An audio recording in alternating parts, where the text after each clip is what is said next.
السلام عليكم ورحمة الله. من فترة كده بقالي عايز أعمل فيديوهات جديدة وعايز أشتغل في القناة الجديدة بتاعتي وعايز أشتغل بقى ويعني أزود مشاهدات وأزود متابعين وأزود مشتركين على القناة وأبدأ بقى إيه يعني أفعل القناة الجديدة لأن القناة القديمة اتحذفت والكلام ده كله. فبدأت يعني من أسبوع كده أشتغل على القناة وبصراحة يعني تعبانة يعني متعبة، مش سهل إنك أنت تعمل قناة جديدة وتنجح بسرعة أو توصل لعدد مشتركين بسرعه او الكلام ده كله.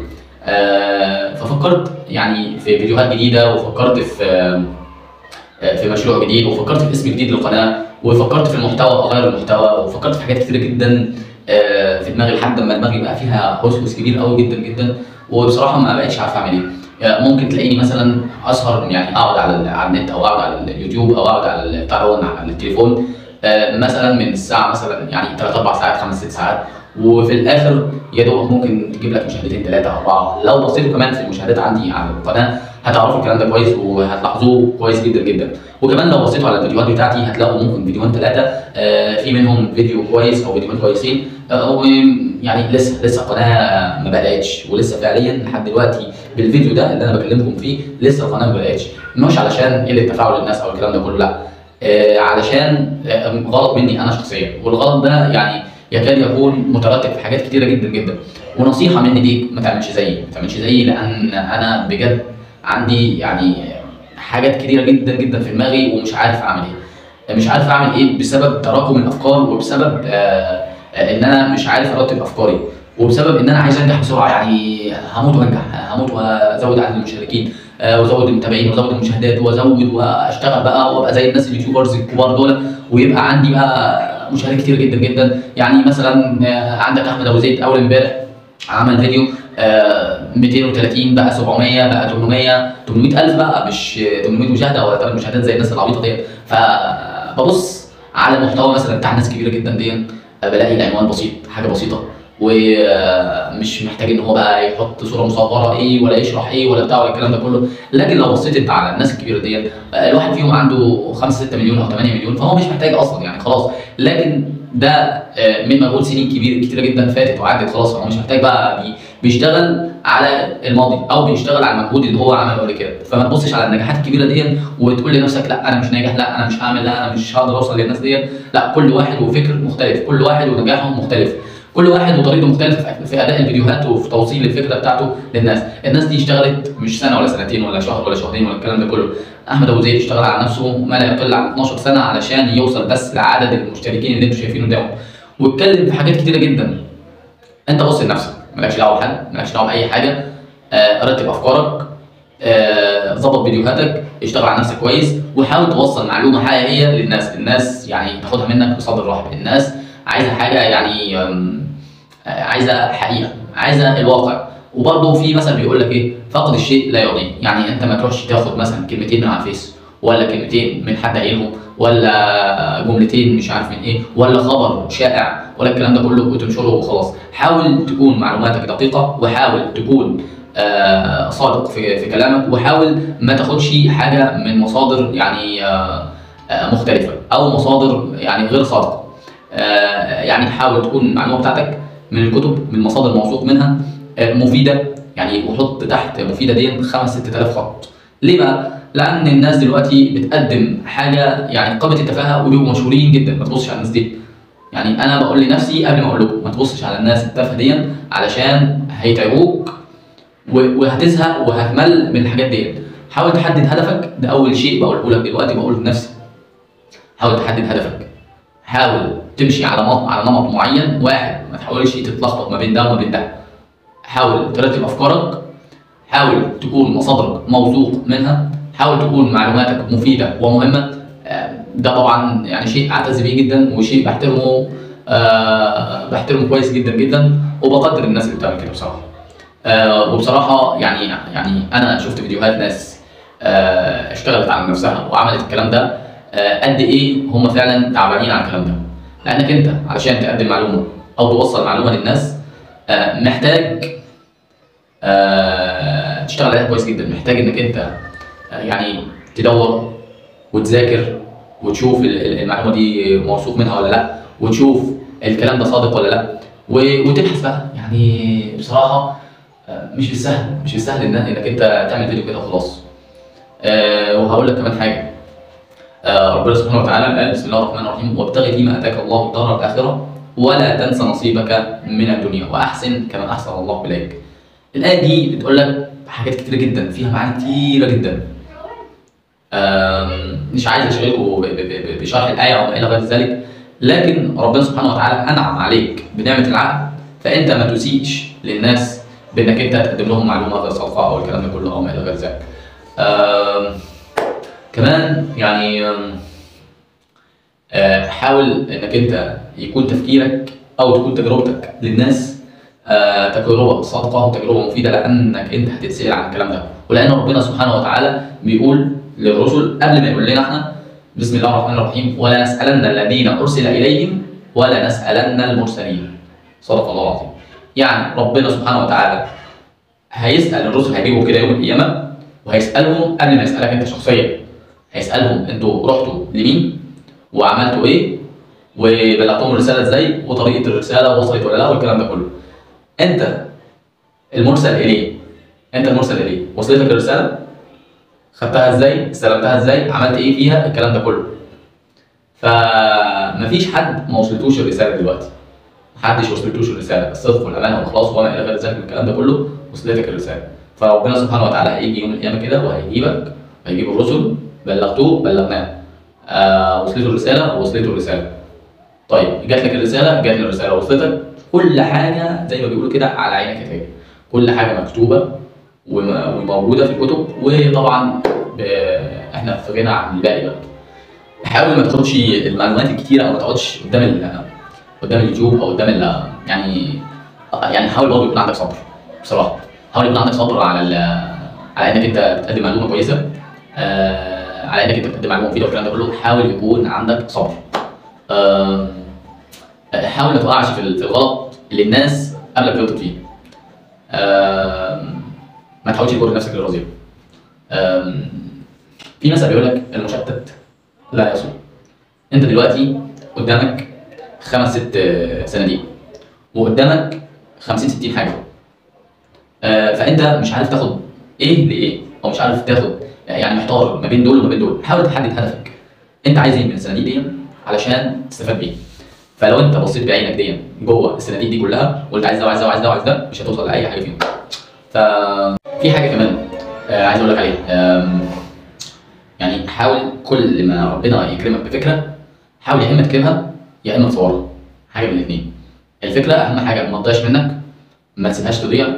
حاول تشتغل عليها في وقتها، حتى وان لم تنفذها في الوقت الحالي. طالما ما نفذتش الحاجه دي دلوقتي، هتلاقي الحماسه بتاعتك قلت او تناسيت الفكره ضاعت من دماغك.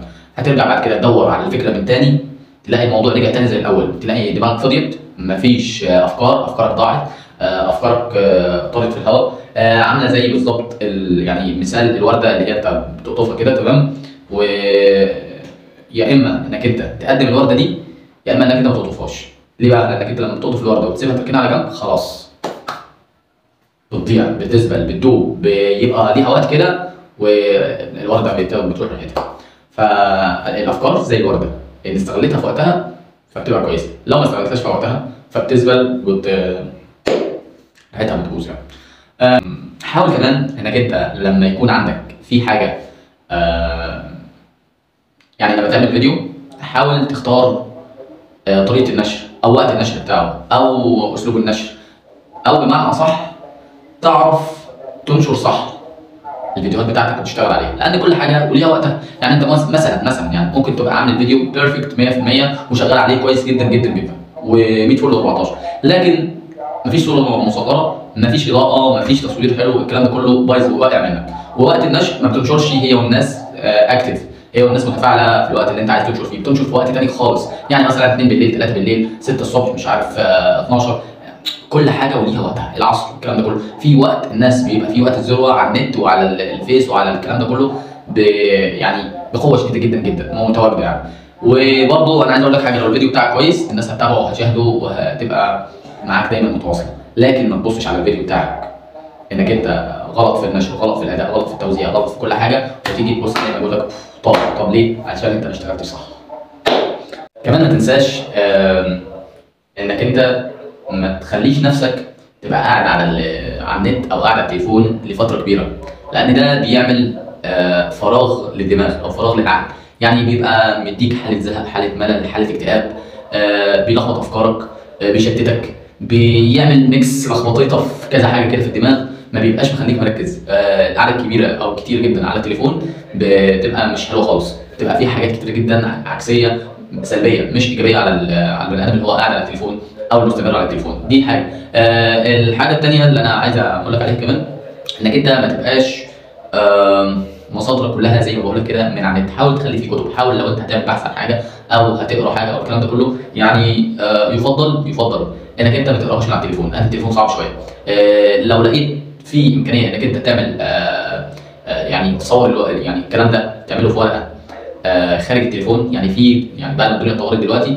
تقدر تبعتها لاي مكتبه او لاي مطبعه او الكلام ده كله يعملها لك بره. تمام؟ دي حاجه. الحاجه اللي كمان عايز اقول لك عليها، لو انت لسه مبتدئ على اليوتيوب بلاش يكون شغلك الشاغل اليوتيوب او السوشيال ميديا او الكلام ده كله. لازم تبقى واقف على ارض صلبه، بمعنى صح هتصرف ازاي او هتجيب فلوس منين، او لان دلوقتي باقه النت بقت غاليه والمصاريف بقت غاليه جدا جدا، والشغل بقى صعب انك انت تسيب شغلك وتبتدي في شغل جديد. المغامره يعني مش سهله، خصوصا اليومين دول يعني سوق العمل بقى صعب جدا جدا. فانت لازم تبقى يعني كتجربه شخصيه او يعني نصيحه اخويه ما تعملش كده. لازم يبقى في شغل اساسي لعدد ساعات معين اللي هو الشغل الروتيني وما الى غير ذلك، ايا يكن شغلك ايه. تمام؟ ده خارج النت او خارج السوشيال ميديا او خارج الاونلاين او الكلام ده كله، لازم تبقى واقف على الارض صلبه. وبعد كده ادخل في مجال السوشيال ميديا او النت او الكلام ده كله او ما الى غير ذلك، وثبت نفسك واعتمد ودوس بقى. دوس لما يعني تاخد الخبره وتاخد الكفاءه وتعتمد ويبقى في الدنيا عندك ماشيه تمام. ليه؟ الارض الصلبه اللي هو الشغل الروتيني او الشغل اللي خارج النت او السوشيال ميديا او الكلام ده كله اللي انت واقف عليه من زمان او اللي انت شغال فيه من زمان، ده هيصرف على مشروعك الاضافي. يعني كنت قريت زمان في بعض الكتب او بعض القصص عن قصه صاحب شركه نايك اللي هو بتاع الكوتشات والكلام ده كله، وبقى دلوقتي يعني بقى ميكس حاجات كتير جدا في بعض. المهم الشركه دي كان صاحبها شغال في الاول شغل روتيني من هو الساعه كذا للساعه كذا والكلام ده كله، وشغل الاضافي بعد كده اللي هو افتتاح الشركه دي وبدايه شغل جديد، يعني يجيب شغل ويقفله والكلام ده كله ويبيع وما الى غير ذلك. المهم ملخص الموضوع ما تقعدش كتير على النت، لان النت بيسحب العقل وبيستهلك الوقت وبيديك معلومات مغلوطه وبيدخلك من حاجه لحاجه، خصوصا الريلز والكلام ده كله بيقعد يسحب دماغك ويسحب وقتك ويسحب عقلك وبيبقى بدون فايده وبيبقى بيشغلك عن حاجات كتيره جدا جدا، خصوصا لو انت بتقرا في بحث معين او الكلام ده كله وجات لك رساله تضطر انت تدخل على الرساله ديت وتقراها وتدخل من رساله لرساله وتنسى انك انت كنت بتدور على ايه او الكلام ده كله، ويحصل لخبطيطه ومعجنه وانت غني عن الكلام ده كله. فحاول تخلي حاجاتك اللي هي خارجيه او الحاجات اللي انت عايزها يعني حاول تخليها لوحدها كده بره، لوحدها في مكان خاص بيها. يعني هتعمل بحث عن حاجه او الكلام ده كله يبقى الحاجه دي لوحدها بس علشان تبقى انت مركز. والله العظيم يعني الحاجه دي حلوه جدا جدا. كمان يعني انا عايز اقول لك حاول تبقى فاقد الشيء لا يعطيه، حاول انك انت تطبق الموضوع ده على نفسك، وحاول انك انت يعني لما تدي معلومه تكون انت واثق منها 100%، ما تحاولش تبقى يعني زي ما بيقولوا حد تاني انك انت تقلد او الكلام ده كله. حاول تبقى على طبيعتك وريلاكس في تقديمك للفيديوهات والكلام ده كله، ما تبقاش اوفر قوي ولا سلولي او يعني بطيء خالص كده، يعني ما تبقاش ولا عالي خالص ولا واطي خالص. يعني حاول تبقى ريلاكس ومتزن وقدم المعلومه بكل بساطه، وكل واحد بيقدم المعلومه بتوصل للناس على حسب طريقته الخاصه بيه وحسب طبيعته الخاصه بيه. تقديم المعلومات او الكلام ده كله او الفيديوهات او الكلام ده كله من وجهه نظري عامله زي التدريس بالظبط، عامله زي المدرس اللي هو بيدرس للتلاميذ. التلاميذ دي انت بتبقى قدامك مجموعه كبيره جدا جدا من التلاميذ او الطلاب او الكلام ده كله على حسب الاعمار، بتدرس لابتدائي الاعدادي الثانوي الكليه الكلام ده كله، كل حسب كل جيل وعلى حسب. فانت تحاول انك انت تناسب ما بين الاعمار دي وتحاول تقدم المعلومه بكل بساطه وسلاسه عشان توصل للناس، وتحاول تكون على طبيعتك، ما تحاولش تافور في الموضوع علشان يعني ربنا يسهل لك الطريق ويسهل لك الدنيا ويفتحها عليك وعلينا وعلى الناس كلها. فوالله العظيم يعني بصدق وبامانه يعني انا تعبت جدا جدا جدا علشان يعني اكون صادق معاكم في تقديم المعلومات دي والحاجات دي، لان انا خدت افكار وخدت سلبيات وخدت احباطات وخدت حاجات كتيره جدا جدا جدا مغلوطه من ناس، يعني الله يجازيهم، يعني الله يجازيهم كل خير، مش هنقدر نقول غير كده على الناس دي، لان كل واحد وعلى حسب عقليته وعلى حسب تقديمه للمعلومه وعلى حسب فهمه للشيء نفسه. ف يعني ربنا يجازي كل واحد على قد نيته. يعني الناس اللي هي ادتنا معلومه صح شكرا لكم جدا جدا جدا، والناس اللي ادتنا معلومه غلط ادينا احنا اتعلمنا واستفدنا من الغلط ده. ومحدش زي ما بيقولوا بيتعلم بالسهل، وزي ما بيقال مفيش حلاوه من غير نار. يعني كل الناس تقول لك النت ده حاجه حلوه جدا جدا، وحاجه في قمه اللذاذه، وحاجه في قمه الحلاوه، والناس اللي بتعمل قنوات على اليوتيوب دي بتكسب ملايين ودولارات وما الى غير ذلك والكلام ده كله. يا سيدي انا معاك في الكلام ده كله، بس الناس دي علشان توصل للحاجه دي تعبت جدا جدا جدا.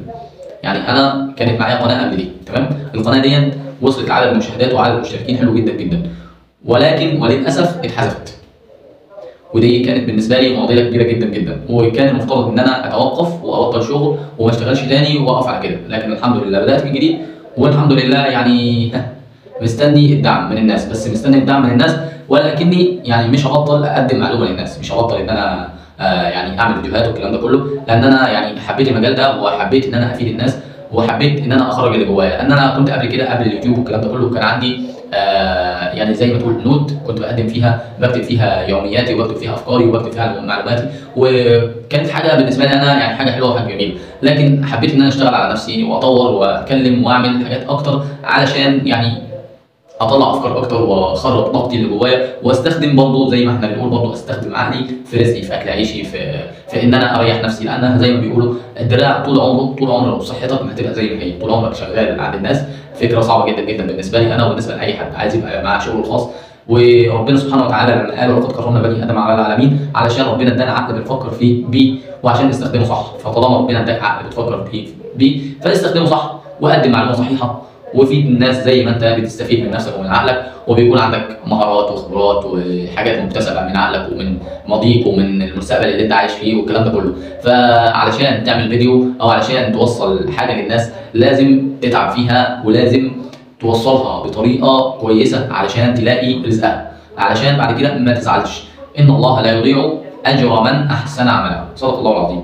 فيعني ما تبقاش بقى يعني تقول للناس اشتركوا في قناتي وادعموني وانتظروا دعمكم وما الى غير ذلك. الكلام ده انا عملته وبعمله وهعمله ومش هبطل عن اني اقول الكلام ده، لكن في الوقت نفسه ودي حط تحتها 5000 خط انك انت تشتغل صح، تقدم معلومه صحيحه، تفيد الناس بمعلومه نظيفه، تشتغل على نفسك بفيديوهات كويس وتقدم حاجه كويسه. دي اللي هتبقى حلوه ليك وحلوه للناس. بس غير كده بلاش، غير كده يعني ما انصحكش انك انت تقعد وتستنى بقى المشاهدات تعلى، المشتركين يزيدوا والكلام ده كله. للاسف ما انصحكش. اسف انا مش عارف اقول لكم ايه تاني. كانت اخر حاجه عايز اقول لكم عليها. من اول ما اتعمل التيك توك لحد امبارح كده بالظبط انا ما كانش يعني ما كنتش من محبي التيك توك، او ما كنتش بحب ادخله كتير بسبب الريلز كتير وبسبب التفاهات اللي فيه وبسبب ان انا معارض اصلا للتطبيق ده، لان التطبيق ده ما الا انه وبال وبلاء على ناس كتير جدا جدا جدا. فاستخدامه جه عكسي على ناس كتيره جدا، يعني الاستفاده منه اقل بكتير من الخسائر اللي بتيجي منه. طلع ناس ما كانتش تستحق ونجح ناس ما كانتش تستحق، وعمل معاصي وذنوب واثام وفتن وحاجات كتيره جدا سلبيه احنا كنا فاكرينها. لكن زي ما فيه سلاح كده في سلاح كده، هو سلاح ذو حدين، ففيه الخير وفيه الشر، فيه الوحش وفيه الكويس. فانا يعني قلت يلا هدوس فيه وامري لله. الحمد لله عملت حساب امبارح، والحمد لله اول فيديو جاب مشاهدات حلوه جدا جدا، والحمد لله. انا بدخل يا دوبك اعمل الفيديو واظبطه واطلع تاني، لان انا عارف انا بعمل ايه. يعني حاول تعمل كده في كل شغلك، حاول تدخل تاخد الحاجه اللي انت عايزها وبعد كده تطلع تاني. غير كده ما تقعدش بقى ريلز كتير وتسمع وتتابع وتشاهد والكلام ده كله، لا. عندك معلومه، عندك بحث، عندك حاجه عايز تجيبها، ادخل هات البحث او المعلومه واقفل تاني خلاص كده. ما تقعدش بقى تقلب وتشوف الصفحات وتشوف الاخبار وتشوف ده عمل ايه وده ايه وتدخل من ده استهلاك للوقت وسحر. سحر الانترنت ده بيخطف، بيسرق وقتك وبيسرق حياتك وبيسرق عمرك وبيضيع عليك كل حاجه، حتى افكارك بيهدمها، بيهدرها، بيسيح لك دماغك كده. فحاجه اخيره كمان، ما تستعجلش في انك انت ترفع فيديوهات كتيره وبسرعه والكلام ده كله علشان عايز تزود من مشاهداتك او تعلي الريتش بتاع القناه، او انك انت يعني حابب انك انت تشتغل على القناه كل يوم ومتابعينك بقى وبتاع والكلام ده كله، ما تقعش منك المشاهدات، او بمعنى اصح كل يوم يعني بتتابع الناس اللي عندك على القناه والكلام ده كله، ومش ناسيهم كل يوم على تواصل. الحته دي مش عايز اطول فيها، يعني انك انت بتستعجل في فيديوهاتك، ما بتقدمش حاجه كويسه، ما بتبقاش متاكد من معلوماتك 100%، ما بتاخدش وقت علشان توصل المعلومه كويسه. يعني حكايه الاستعجال دي في رفع الفيديوهات مش حلوه، مش حلوه، لانها هي بتشغل دماغك، عايز تعمل كل حاجه بسرعه بسرعه بسرعه، عايز تقدم المعلومه بسرعه، الكلام ده كله فبلاش. الناس الكبيره بتاعت القنوات الكبيره زي عبد الله الشريف واحمد ابو زيد و والدحيح والناس الكتيره دي الكبيره، بسم الله ما شاء الله عليهم، يعني ربنا يزيدهم، ما بينزلوش كل يوم فيديو زيك، ما بيعتمدوش على انهم هما يبقى متواصلين على طول دايما بال يعني بالفانز بتوعهم والكلام ده كله، بياخدوا وقت. عشان كده بيقدموا حاجة كويسة للناس. كل ما انت متأكد من معلومتك كل ما بيكون ليك معجبين ومحبين ومتابعين اكتر. كمان عايز اقول لك حاجة اخيرة، حاول تقرا كتير وتتثقف كتير وتقدم، حاول تقرا كتير وتتثقف كتير علشان المعلومة توصل للناس موثوق منها 100%. ولأنك انت قاري كويس ومعلوماتك كويسة، فانت هتوصل المعلومة بكل أريحية من مصادرك اللي انت موثوق منها. كمان آخر حاجة حابب أكد عليها، إنك أنت لما توصل معلومة وتبقى متأكد منها، تبقى أنت يعني خلصت ضميرك من ناحية اللهم صل على محمد، من ناحية إنك أنت تبقى برأت نفسك، ما قدمتش معلومة غلط للناس شافها ملايين الناس أو شافها العديد من الناس، وده كله هتبقى انت مسؤول عنه. اخر حاجة خليك فاكر كويس جدا جدا انك انت كل حرف، كل كلمة، كل حاجة بتنطقها من معلومة صحيحة او مغلوطة بتتسأل عليها قدام ربنا سبحانه وتعالى. ولا نسألن، وتذكر الآية دي، ولا نسألن الذين أرسل إليهم ولا نسألن المرسلين. صدق الله العظيم. ستسألون عن كل حرف، عن كل كلمة، عن كل معلومة قدمتوها للناس، سواء كانت عن طريق الشهرة، حبيت الشهرة، حبيت الكلام ده كله، بلاش. كمان آخر حاجة أقولك عليها، بلاش تبني شهرتك أو تبني مجدك على حساب ناس تانية، على حساب ناس بسيطة. اهتم بعقول الناس وقدم لهم حاجة كويسة وحاجة مفيدة، يعني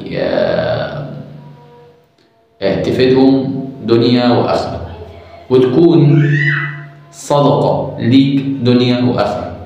لما هتموت هتسيب فيديوهاتك، هتسيب معلوماتك، هتسيب سيرتك في الدنيا، وهتسيب كل حاجة انت يعني هتتسأل عليها قدام ربنا سبحانه وتعالى، وهتكون صدقة جارية ليك. فإما تكون صدقة جارية ليك تعداد في الحسنات، يا إما تكون صدقة جارية ليك تعداد في السيئات. فأنت اللي بتحدد نهايتك إيه وحياتك إيه، وأنت اللي بتحدد يعني بعد ما بتموت السيرة اللي هتسيبها للناس إيه.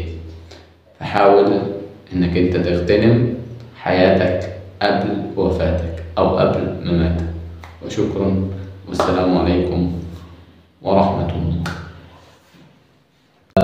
لسه برضه إن شاء الله هكمل في الفيديوهات، وإن شاء الله تابعوني إن شاء الله الفترة اللي جاية بحاجة كويسة بإذن الله.